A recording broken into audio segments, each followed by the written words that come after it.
오늘은 예수님께서 부활하신 후 첫 번째 주일 예배를 우리가 드리고 있습니다.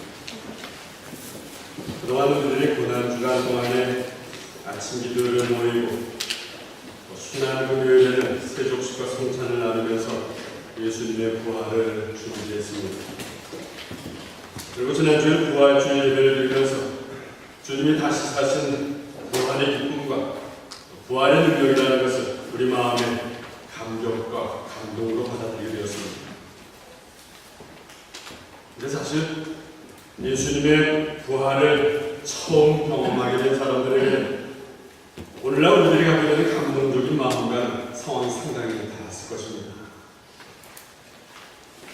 오늘 본문 요한복음 20장에는 예수님의 부활의 모습을 가장 먼저 보게 된 사람은 막달라 마리아라고 소개하고 있습니다.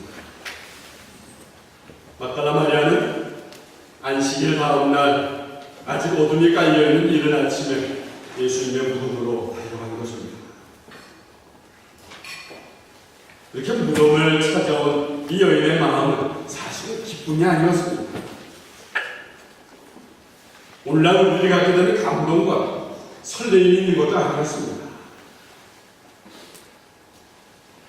그저 3일 전에 골고다에서 있었던 예수님의 십자가의 처형 사건으로 뭐라 말로 표현할 수 없는 황당한 마음이었을 것입니다. 억장이 무너지는 그런 마음이었을 것입니다. 그리고 이 십자가 처형을 둘러싼 이 군인들의 경계가 너무나도 삼엄해서 예수님의 시신에 향유도 못 발라드리고 예수님의 죽음을 제대로 준비해 드리지 못했던 것입니다. 그 마음이 너무나도 안타깝고 그 마음이 너무나도 슬퍼서 이제 예수님의 시신을 한 번이라도 더 보고 싶어서 이른 아침에 달려온 것입니다. 마가복음에는 이렇게 찾아온 여인이 막달라 마리아와 또 다른 두 여인이 함께 왔다고 기록하고 있습니다. 그런데 오늘 요한복음은 특별히 막달라 마리아에게 초점을 맞추고 있습니다. 오늘 요한복음을 묵상하면서 저는 이런 질문을 해봤습니다. 막달라 마리아는 과연 누구였을까? 이 막달라 마리아는 우리가 잘 아는 것처럼 과거에 7 귀신이 들려서 괴로운 인생을 살던 여인이었습니다. 생각해 보시기 바랍니다. 정상적인 우리도 우리 속에 다른 생각이 둘만 있으면 어떻습니까? 마음이 굉장히 심란해지는 것입니다. 그런데 평생 7 귀신이 이 여인을 괴롭혔으니 얼마나 괴로웠겠습니까?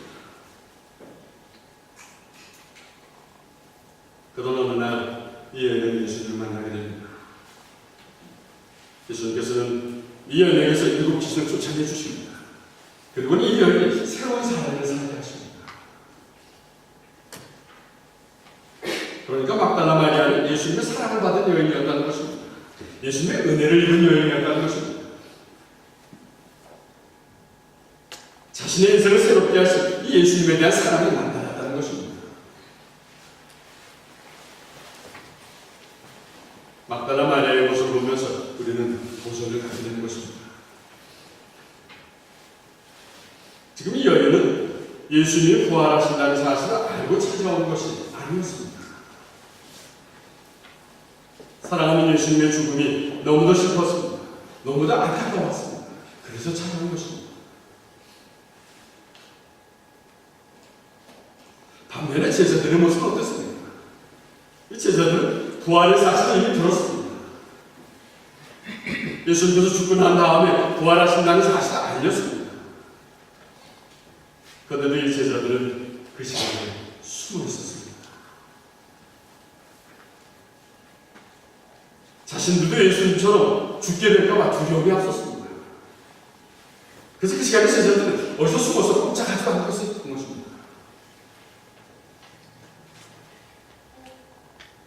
그러나 이 여인은 예수님을 무척이나 사랑했던 것 같습니다.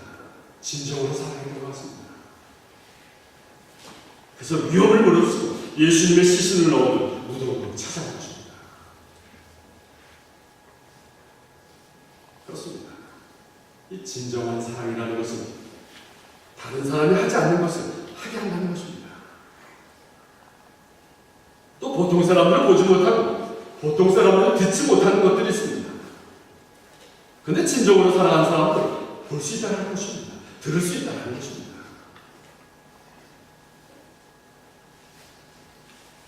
예수님을 사랑하는 마음으로 막달라 마리아가 예수님의 무덤에 도착해 보았습니다.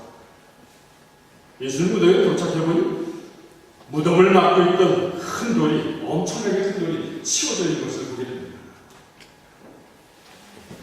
그리고 그 안에 넣어두었던 예수님의 시신이 없어진 것입니다. 마리아는 순간 예수님의 시신을 누군가가 훔쳐간 것을 생각합니다. 예수님의 시신을 누군가가 훔쳐간 것을 생각하고 놀라서 즉시 돌아가서 베드로와 요한에게 이 사실을 알립니다. 그제서야 베드로와 요한은 허겁지겁 무덤으로 달려옵니다.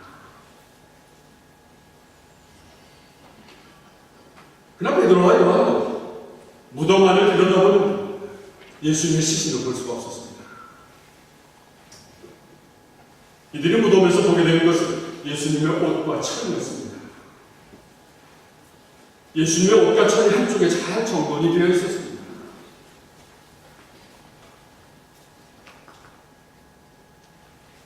근데 여기서 저는 이런 질문을 해봅니다. 만약에 누군가가 예수님의 시신을 훔쳐갔다면 그 상황이 어땠을까?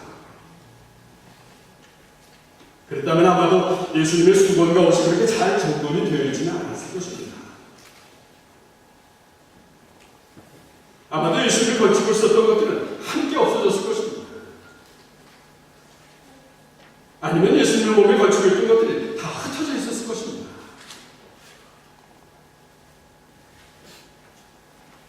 아무래도 이 상황을 설명할 수 있는 것은 오로지 한 가지뿐인 것입니다. 그것은 예수님이 다시 살아나셨다는 것입니다. 근데 당시 베드로와 요한은 이런 상황임에도 불구하고 전에 예수님께서 하신 다시 살아나신다는 말씀을 깨닫지 못했던 것입니다.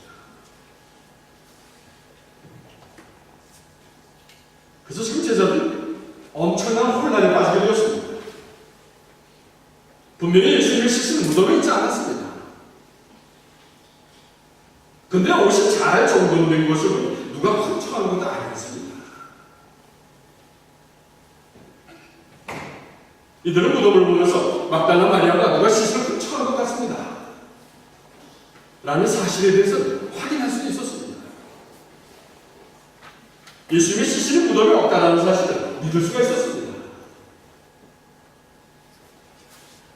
그러나 자신들이 눈으로 본 이 상황은 빈 무덤은 뭐라고 설명을 할 수가 없었던 것입니다.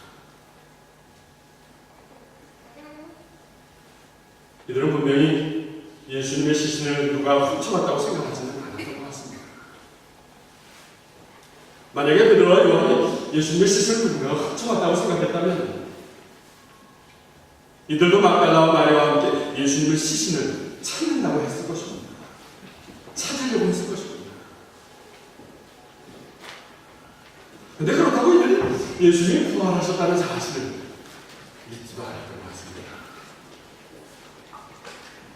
오늘 본문에 그 사실을 설명하고 있습니다. 오늘 본문 9절에 말씀입니다. 같이 읽어봅니다. 이때까지만 해도 제자들은 예수님께서 죽음에서 살아나야 한다는 성경의 말씀을 깨닫지 못했습니다. 그래서 베드로와 요한은 믿지도 못하고 그렇다고 부인할 수도 없는 어정쩡한 상태에서 자기들 집으로 다시 돌아가고 있습니다. 부활을 믿는 것도 아니고 그렇다고 예수님의 시신을 찾으려고 하지도 않았다는 것입니다. 이것도 아니고 저것도 아닌 상황인 것입니다. 네, 막달라 마리아는 무덤 앞에 서서 울고 있습니다. 오늘 보면 11절에 말씀입니다. 같이 읽어봅니다. 그러나 마리아는 무덤 앞에 서서 울고 있었습니다. 마리아는 울면서 몸을 굽혀 무덤 안을 들어갔습니다. 11절을 보면서 가만히 생각을 해보면 막달라 마리아는 후에 제자들과 함께 집으로 돌아가지 않았습니다.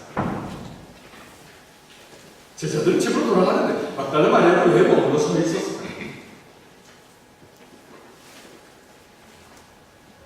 저는 이렇게 해석을 해봅니다. 예수님을 사랑하는 마음이 그 자리에 머물게 했다는 것입니다. 어떻게 해서든지 예수님의 시신을 찾아야겠다는 그 마음이 마리아의 그 자리에 머물게 했다는 것입니다. 무덤 안에서는 예수님의 시신을 볼 수 없다는 것을 알고 있었습니다. 그러나 진정으로 예수를 사랑하는 마음은 화신되었다고 합니다. 그러다가 무덤 안에서 천사를 보게 된 것입니다. 오늘 보면 12절의 말씀입니다. 같이 읽어봅니다. 마리아는 흰 옷을 입은 두 천사를 보았습니다. 두 천사는 예수님의 시신이 있던 곳에 앉아 있었습니다. 한 천사는 머리 쪽에, 다른 천사는 왼쪽에 있었습니다. 이 12절을 묵상하면서 가만히 생각을 해보면 지금 갑자기 천사의 등장은 무엇을 의미하는 것입니까? 이 천사의 등장은 신비주의 것을 설명하려고 등장시킨 것은 아니라는 것입니다. 또 천사를 등장시킨 것은, 천사가 등장하는 것은 천사를 보면 대단한 신앙을 갖게 됩니다라는 것을 의미하는 것은 아니라는 것입니다. 여기서 천사는 갑자기 등장하는 것이 아니었습니다. 제자들이 볼 때는 숨어있다가 마리아에게 나타난 그런 것이 아니라는 것입니다. 베드로는 예수를 배반해서 미워서 안 나타난 것이고 막달라 마리아는 예뻐서 나타난 것이 아니라는 것입니다. 이 천사는 처음부터 그 자리에 있었습니다. 그런데 제자들은 보지 못했고 막달라 마리아는 두 번째 보게 된 것입니다. 그 차이는 무엇입니까? 보지 못하고 보게 되는 그 차이는 무엇입니까? 사랑하는 마음입니다. 간절함입니다. 사랑하는 마음과 간절한 마음은 천사의 음성으로 들려주시고 보여주시고 천사의 손으로 우리와 함께 하신 주님이라는 사실입니다. 오늘날 우리들이 경험하는 이런 상황이라고 할 수 있는 것입니다. 오늘날 우리가 기도할 때에 갑자기 우리의 가슴이 뜨거워지는 것을 경험합니다. 답답하고 고통스러운 상황 속에서도 갑자기 힘이 생기고 찬송이 넘칩니다. 어쩔 줄 몰라서 헤매일 때에도 나도 모르는 사이에 세기를 걷고 있는 것을 느끼게 되는 것입니다. 엄청난 사고가 나서 죽을 것 같았는데 살아있는 것입니다. 낙하산이 펴지지 않아서 죽을 것만 같았는데 살아있는 것입니다. 남들은 다 죽는다는 병에 걸렸는데 아직도 숨쉬면서 살아있는 것입니다. 이런 상황은 분명히 성령의 역사에 천사들이 도움인 것입니다. 이런 상황을 우리는 예수님의 무덤 안에서 발견하는 것입니다. 제자들은 천사를 보지 못했는데 마리아를 보게 된 것입니다. 그렇습니다. 우리는 우리 자신을 보지 못한다고 해서 천사는 없습니다. 큰 소리 치지 않는다는 것입니다. 다만 내가 보지 못했을 뿐이지 존재하지 않는다는 것은 아닌 것입니다. 근데 누구든지 자신의 눈에 보이는 것만 존재한다고 믿는다면 어떻습니까? 내 눈에 보이는 것만 믿는다고 하면 그 사람은 굉장히 편협한 세상을 살아가게 될 것입니다. 우리 눈에 보이는 것이 어떻게 되겠습니까? 내 눈에 보이는 것만 존재한다고 믿는다면 그 사람은 자기중심적이 될 것입니다. 이기적일 것입니다. 그래서 세상을 살면서 굉장히 오류를 범하기가 쉬운 것입니다.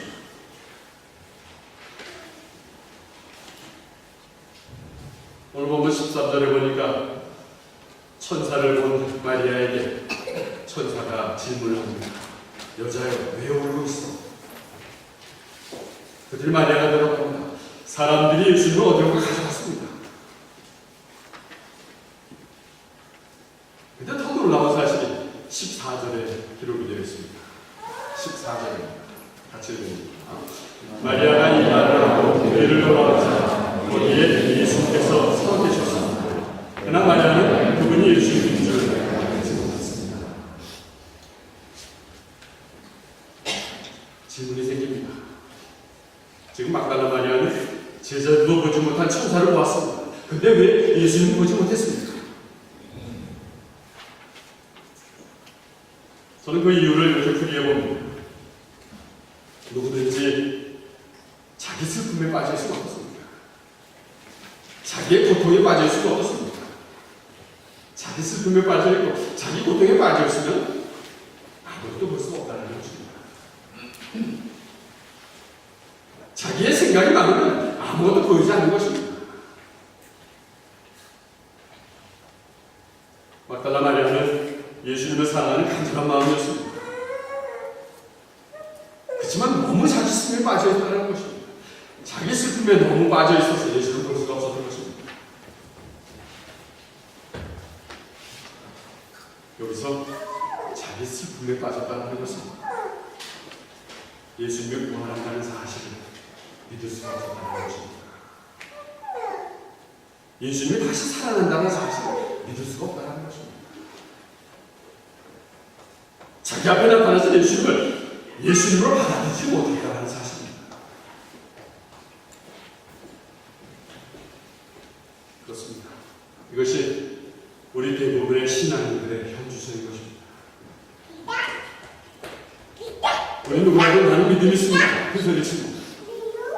나는 믿음으로 살아갑니다. 주장합니다. 그러나 사실은 믿음이 있는 척하는 것입니다. 믿음이 제일입니다. 믿음으로 무엇이든지 극복할 수 있습니다. 그렇게 큰 소리를 치지만 정작 믿음이 필요한 결정적인 순간에는 어떻습니까?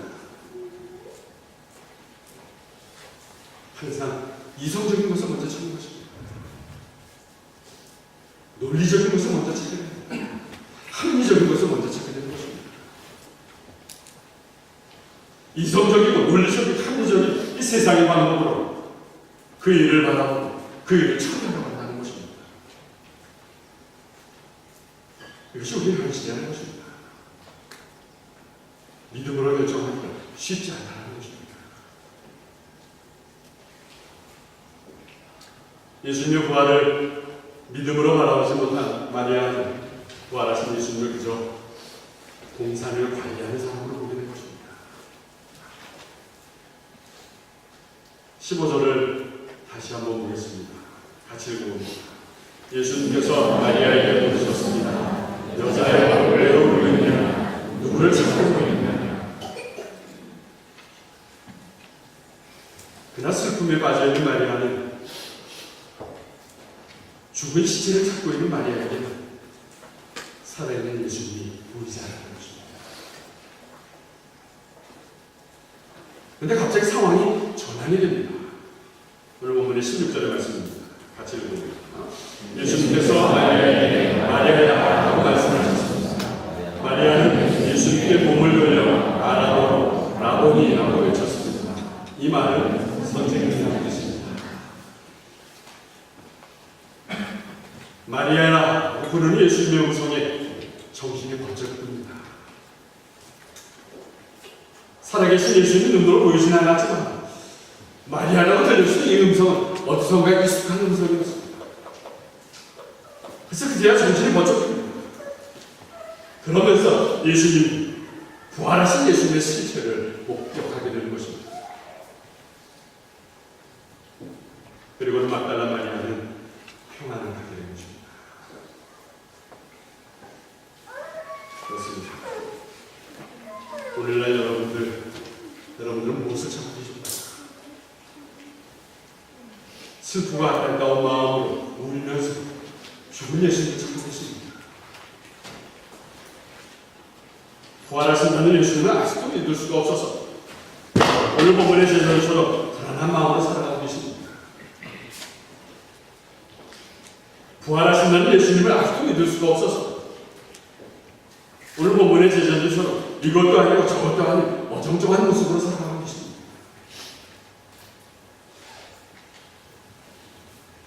아닙니다. 우리 예수님은 부활하셨습니다. 그래서 우리는 부활하셔서 살아계신 예수님을 보고 만나야 하는 것입니다. 부활하신 예수님을 만날 때 우리는 이 세상 어느 것과도 비교할 수 없는 이 평안을 갖게 되는 것입니다. 그런데 부활하신 예수를 만난 막달라와는 다르게 그날 저녁에 예수님의 제자들은 함께 모였습니다. 오늘 본문에 보면 예수님이 부활하셨다는 소식을 마리아에게 들었습니다. 그 소식을 들었음에도 불구하고 제자들은 두려웠습니다.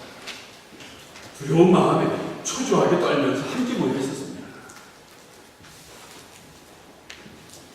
유대인들이 잡아갈까봐 두려워서 문을 꼭 걸어 잠그고 있었습니다. 그때 예수님께서 제자들에게 나타났습니다. 제자들에게 나타나신 예수님은 부활을 저주로 해서 달라진 모습이었습니다. 예수님 부활하시기 전에는 우리처럼 시간과 공간의 제한을 받으셨습니다. 그런데 부활하신 후에 시간과 공간을 초월하신 것입니다.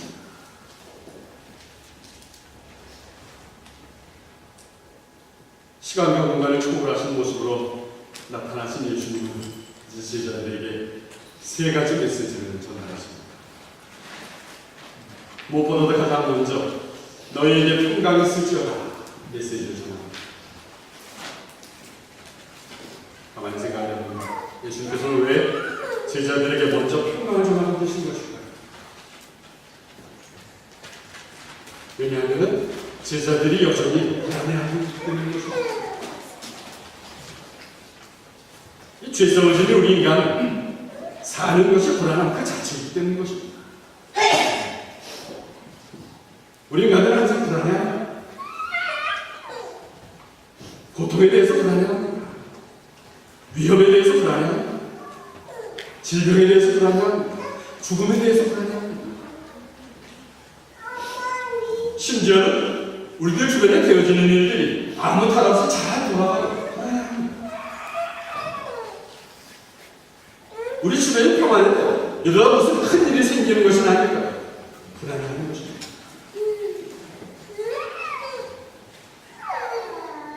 그러나 예수님은 이미 십자가를 지시기 전에 제자들에게 말씀하셨습니다.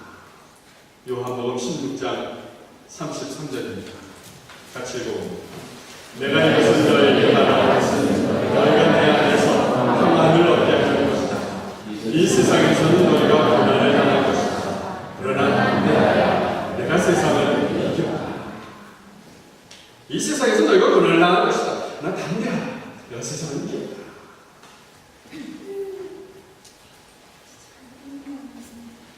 평안을 약속하신 예수님은 십자가에 못 박혀 죽으셨습니다. 십자가에 못 박혀 죽으실 때 우리 인간의 모든 죄와 우리 인간의 고통과 우리 인간의 죽음의 문제를 해결하신 것입니다. 근데 지금 제자들은 어떻습니까? 여전히 불안한 것입니다. 여전히 불안해서 문을 걸어 잠그고 숨어있는 것입니다. 막달라 마리아가 예수님을 살아계셨습니다. 전했음에도 불구하고 불안한 것입니다. 아직도 예수님의 부활을 경험하지 못해서 불안해하는 것입니다. 그런 제자들에게 예수님께서 나타나셔서 평강을 전하십니다. 이 평강은 약속이 아니라 이미 성취된 평강을 전하고 계십니다.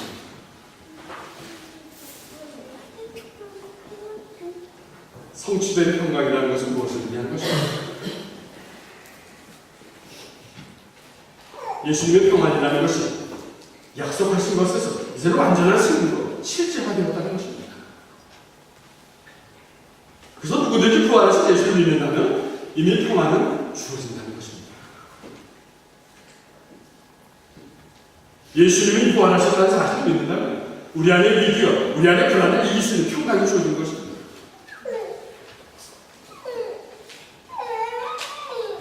우리가 이 세상에서 살아가는 한은 예수님께서 말씀하신 것처럼 고난을 당할 것입니다. 그 고난을 이길 수 있는 평강이 주어진 것입니다.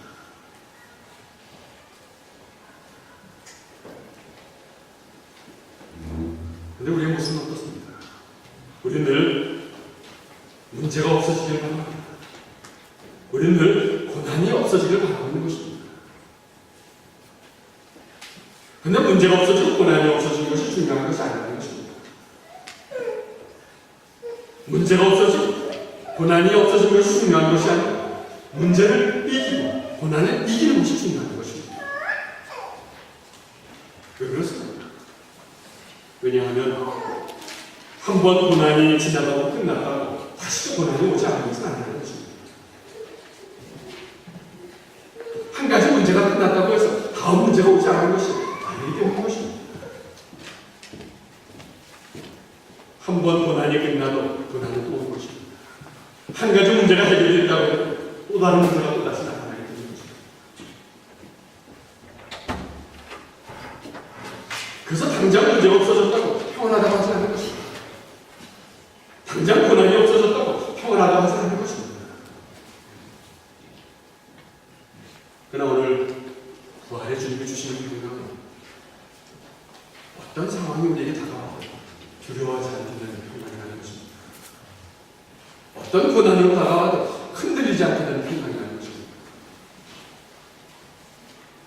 두려워하는 제자들에게 부활의 주님이 주시는 이 평강이 오늘 여러분들에게도 충만하시기를 간절히 축원합니다. 부활하신 예수님은 제자들에게 이제 두 번째 메시지를 전달합니다. 21절입니다. 같이 읽어봅니다. 다시 예수님께서는 너희에게 평강이 있을지어다. 아버지께서 나를 보내신 것 같이 나도 너희를 보낸다 라고 말씀하셨습니다. 나도 너희를 보낸다. 이제는 가라. 두 번째 메시지를 제자들에게 전달하십니다.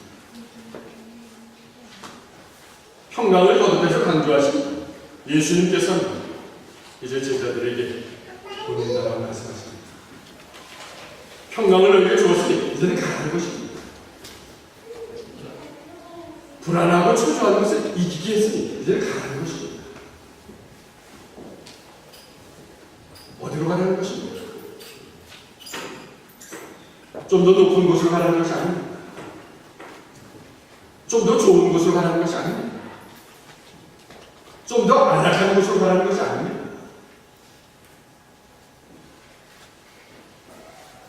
좀 더 낮은 곳으로 가라는 것입니다. 예수님이 십자가를 지시면서 낮은 곳으로 가셨던 것처럼 이제 너희도 낮은 곳으로 가라는 것입니다.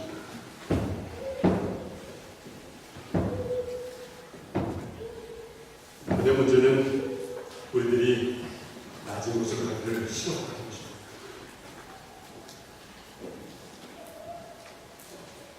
낮은 곳으로 가는 것이 창피하고 부끄럽다는 것입니다. 당시 제자들이 예수님의 십자가를 부끄러워했던 것입니다. 그래서 피하고 숨었던 것입니다. 예수님이 대단한 기적을 일으킬 때는 얼마나 어깨를 으쓱거리는 줄 알아다녔습니다. 그런데 예수님이 십자가를 지십니다. 낮은 곳으로 내려가시고 세상에서 위대하고 놀라운 것을 다 포기하고 낮은 곳으로 내려가십니다. 제자들은 부끄러워했습니다. 창피했습니다. 그래서 죽었습니다.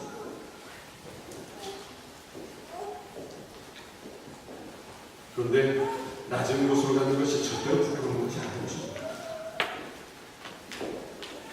낮은 곳으로 가는 것은 오히려 예수님을 닮아가는 일인 것입니다.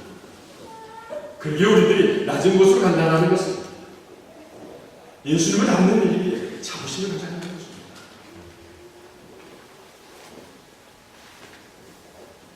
가난이 있는 곳으로 가는 것입니다.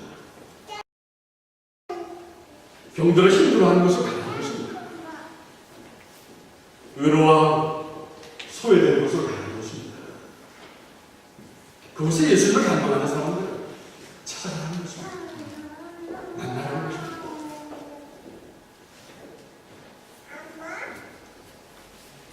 가만히 생각을 해봅니다. 우리 인간은 본능적으로 안정을 추구하며 살아가려고 하는 것입니다. 이동을 원치 않습니다. 변화하는 것을 원치 않습니다. 거부합니다. 그런데 변화를 거부한다는 것은 어떤 의미가 담겨있는 것입니까? 저는 이 변화를 거부한다는 것은 죽었다는 것을 의미하는 것이라고 주장합니다. 죽어있는 사람은 변화를 거부합니다. 아니, 죽어있는 사람은 변할 수가 없는 것입니다. 변화라는 것은 살아있는 사람이 하는 것입니다. 그래서 우리는 날마다 움직이고 날마다 떠나는 것입니다.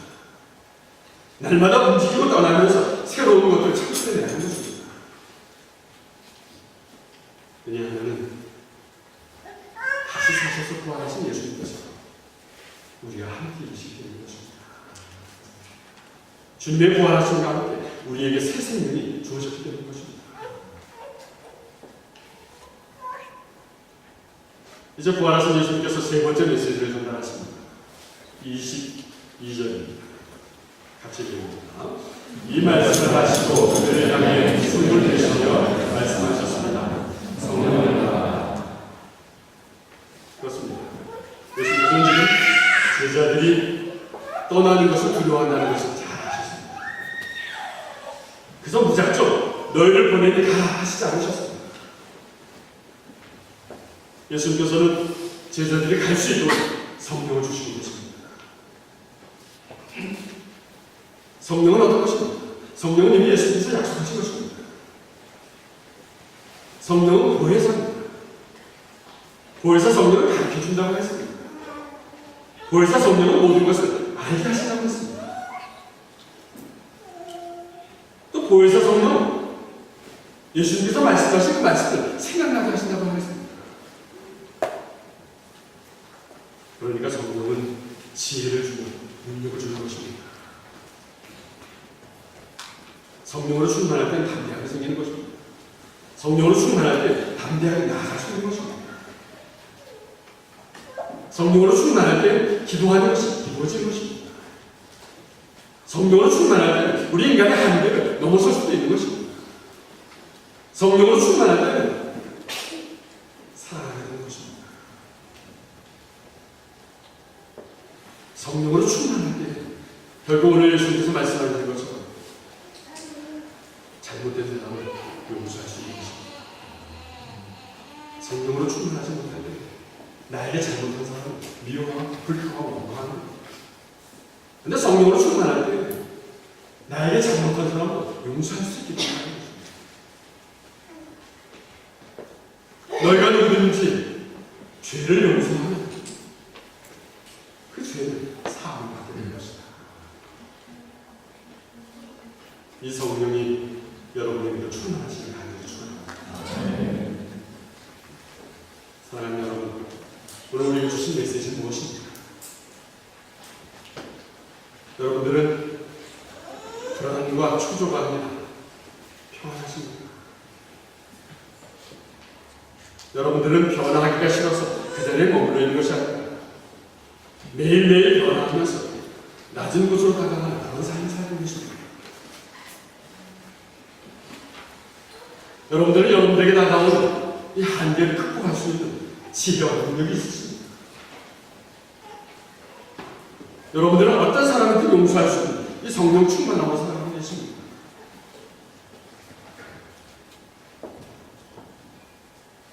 예수님이 부활하셨기에 우리의 삶도 변화가 되었습니다.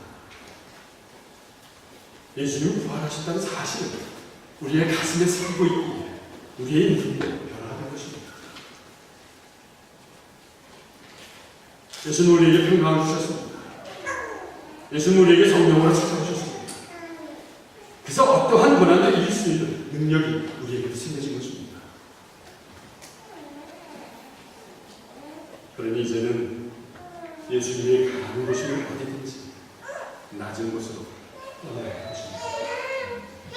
그곳에서 부활의 예수님을 전하는 저와 여러분이 되시기를 간절히 축원합니다.